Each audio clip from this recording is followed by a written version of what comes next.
My own view is an epidemiologic one. We have some very large-scale studies now completed which show that among individuals who exercise regularly, who diet, who do not gain weight in midlife, who avoid cigarette consumption, have extremely low rates of heart attacks and strokes. The problem is less than 4% of the United States currently fits those categories. So we have a tremendous need for education about preventive therapies, and we have a tremendous underutilization of those therapies, such as aspirin, such as the statins, that we already know are very effective in reducing vascular risk. It's now clear from major epidemiologic studies that more than half of all future heart attacks and strokes do not have high cholesterol levels.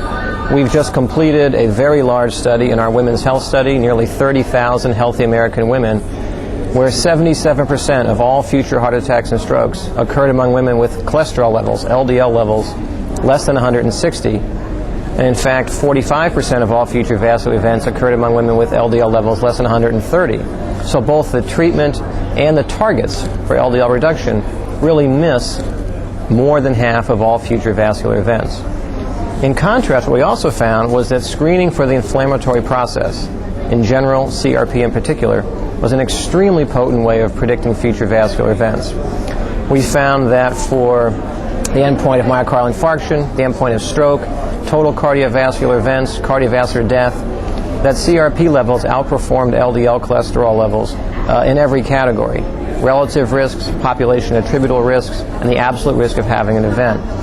But the most interesting observation in the new data is that the highest risk group, not surprisingly, are those with both inflammation and high cholesterol levels, and the lowest risk group are those who have neither. But it turned out that the 25% of this healthy American population who had a high CRP and a low LDL was actually at substantially higher risk than those with a high LDL and a low CRP. But remember, the latter are within current guidelines for therapy, and the former are not. So we need to really change how we think about this disease, because we now understand that the inflammatory process is at least as important as the cholesterol levels, and some of us think perhaps even more important.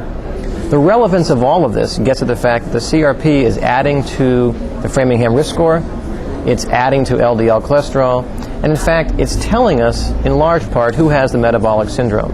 In a very similar analysis, we've been able to show that a CRP level greater than or less than 3 is almost as predictive of outcomes as is measuring the entire metabolic syndrome.